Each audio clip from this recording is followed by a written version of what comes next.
Welcome back. आप देख रहे हैं टी मनी बनो अपना फाइनेंस मिनिस्टर। मैं हूं आपके साथ कविता थपलियाल और अब दर्शकों के सवालों के जवाब पर फोकस करते हैं, जो कि हमारे शो की हाईलाइट होती है। और सीएफपी पूनम रुंगटा हमारे साथ बनी हुई हैं, जो दर्शकों के तमाम फाइनेंशियल प्लानिंग और उनके पोर्टफोलियो पर उनको सलाह देंगी।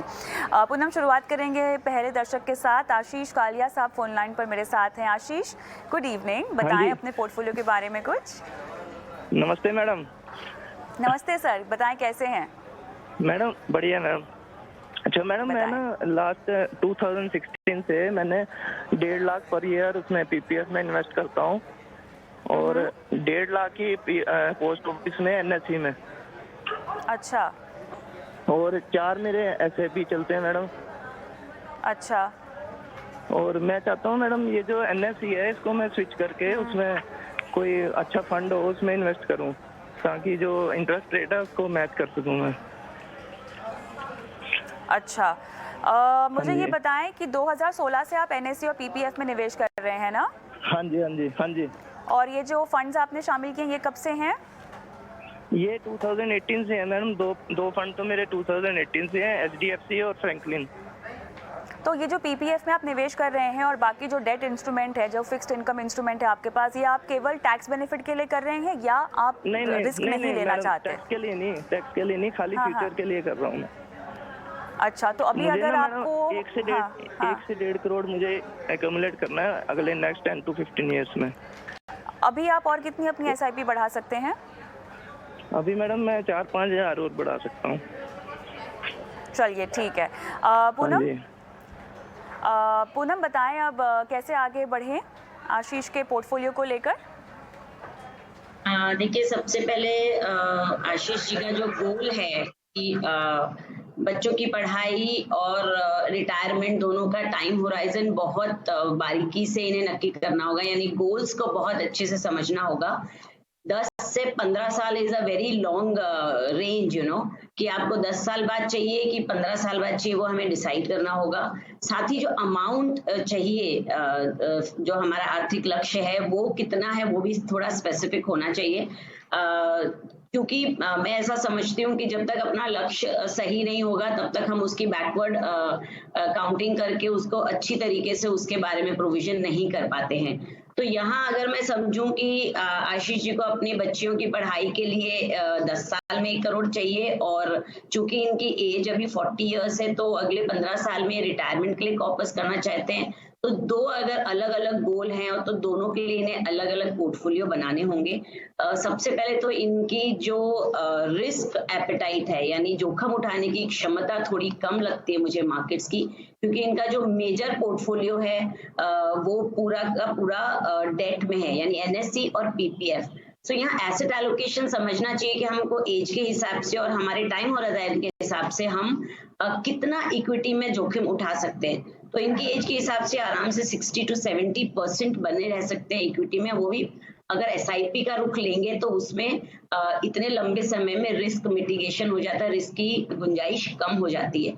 तो जो उनका जो एग्जिस्टिंग पोर्टफोलियो कविता, उसमें 25,000 रुपए महीने के, यानी 3 लाख रुपए साल के, तो ये सिर्फ डेट में डाल रहे हैं, और इक्विटी में महज 6,000 रुपए महीना जा रहे हैं। इसमें थोड़ा सा शिफ्ट करना चाहिए।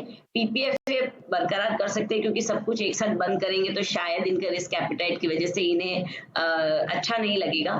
तो एनएससी को बिल्कुल बंद कर दीजिए, क्योंकि उसमें कोई ऑब्लिगेशन नहीं है उसको चालू रखने की। तो उसका जो भी 12-13 हजार रुपए महीने का बचेगा, उससे प्लस जो 6,000 रुपए अभी कर रहे हैं उसको पूरा का पूरा इक्विटी एसआईपी से करिए, ताकि आप जो इन्फ्लेशन रेट को बीट करते हुए अपने रिटर्न्स को पा सकते हैं। क्योंकि आज के दिन पीपीएफ देता है 7.1% रिटर्न और एनएससी देता है 6.8% रिटर्न, जिसके हिसाब से आप रिटायर खाली को मैच करते हैं। तो इसलिए आपको ऐसा कोई इन्वेस्टमेंट जरूर होना चाहिए आपके पोर्टफोलियो में जो आप इन्फ्लेशन रेट को बीट करते हुए अच्छे रिटर्न्स बना पाए। तो इसमें करनी चाहिए, और तो रिक्वायर्ड अमाउंट ऑफ एसआईपी इनके दोनों गोल के लिए, इन्हें 1 करोड़ अगर 10 साल में एक्यूमुलेट करने हैं तो एटलीस्ट 35,000 रुपए की एसआईपी या कोई भी तरह का इन्वेस्टमेंट होना चाहिए। और अगर 1.25 करोड़ रुपए 15 साल में बनाना चाहते हैं तो महज 20,000 रुपए से ये अपना लक्ष्य पा सकते हैं। अब इनके पास इन्वेस्टमेंट तो मौजूदा तो चालू है, वो अच्छे अमाउंट की, यानी 31,000 ने ऑलरेडी इन्वेस्ट कर रहे हैं, बट द एसेट एलोकेशन जो है वो अप्रोप्रिएट नहीं है, इसमें थोड़ा चेंज करना चाहिए। आपको अगर मार्केट की जो देने वाला इनको पोर्टफोलियो बनाना चाहिए, जो मेरे ख्याल से आपने इनको डिज़ाइन करके दे दिया है। आशीष जी, उम्मीद करते हैं कि आपको सलाह समझ में आ गई। लेकिन ईशान अग्रवाल काफ़ी देर से हमारे दर्शक फ़ोन लाइन पर इंतज़ार कर रहे हैं। ईशान नमस्कार, आपने 1 साल से ही इन्वेस्टमेंट शुरू की है? जी मैम नमस्कार, अभी 21 साल हुआ है। कोई बात नहीं, आपके फंड्स के नाम हमारे पास हैं, पूनम के पास भी हैं। एक टैक्स सेवर है, आपके पास एक इंडेक्स फंड है और आपने एक फ्लेक्सी कैप में पैसे लगा रखे हैं। आपको बनना है 10 साल में करोड़पति। जी मैम। क्या करेंगे बनकर करोड़पति? नहीं ऐसा कुछ नहीं है, बस मतलब बस चाहिए 1 करोड़ रुपए में है। हाँ हाँ ओके, तो चलिए पूनम से जुड़ते हैं। पूनम, अभी तो निवेश कम लग रहा है, बढ़ाना पड़ेगा? कविता, सबसे पहले तो मैं ईशान को कंग्रेचुलेट करूंगी कि एट द एज ऑफ 23 उन्होंने ऑलरेडी एक अपना पोर्टफोलियो डिजाइन किया है और महीने के 14,000 रुपए वो इन्वेस्ट कर रहे हैं, और वो भी एक डाइवर्सिफाइड पोर्टफोलियो के तहत। सो आई रियली कंग्रेचुलेट, और हर युवा को ये बात से देख के इंस्पायर होना चाहिए और इन्वेस्टमेंट करना चाहिए। रही बात 1 करोड़ रुपए 10 साल में एक्यूमुलेट करने की, तो एटलीस्ट 35,000 का इन्वेस्टमेंट इन्हें हर महीने लगेगा। शुरुआत इन्होंने बहुत अच्छी करी है, आप उसको ग्रेजुअली इंक्रीज करिए। अभी आपके ऊपर कोई रिस्पॉन्सिबिलिटीज और लायबिलिटीज नहीं होंगी, कोई EMIs के मैं समझती हूँ ऑब्लिगेशन नहीं होंगे, तो आप हर महीने 30% से भी अगर अपनी SIP बढ़ाएंगे तो आप अपने गोल को अचीव कर सकते हैं। आपको थोड़ा सा अपना पोर्टफोलियो थोड़ा सा चेंज करना चाहिए। UTI निफ्टी इंडेक्स फंड एक पैसिव फंड है, आपके पास 10 साल का समय है, तो try and be little more in a active manage fund.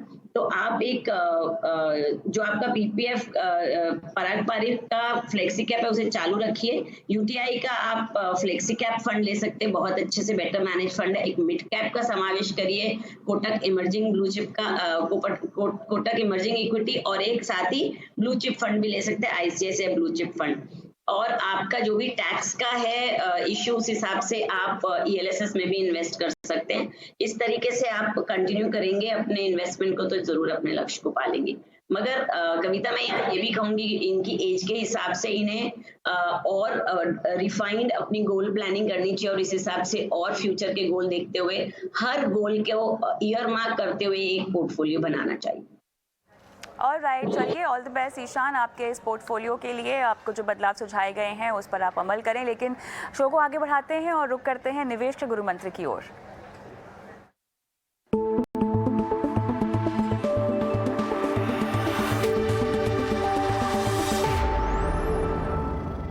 आपका गुरु मंत्र क्या है? कविता, मैं आज ये कहना चाहूंगी कि आज हम last day of the financial year में हैं।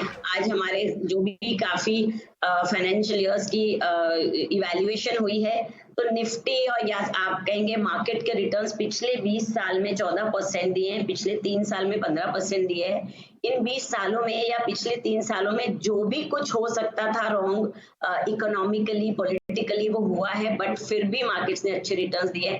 इसलिए हमें मार्केट्स पे भरोसा करते हुए इसमें निवेश करते रहना चाहिए और इस पे अपना फेथ बनाए रहना चाहिए। ऑलराइट, तो चलिए यहाँ पर थोड़ा थोड़ा ही सही लेकिन अपने इन्वेस्टमेंट को ज़रूर बरकरार रखें। बहुत बहुत धन्यवाद पूनम, समय निकाला, दर्शकों की फाइनेंशियल प्लानिंग आपने आज करवाई। धन्यवाद।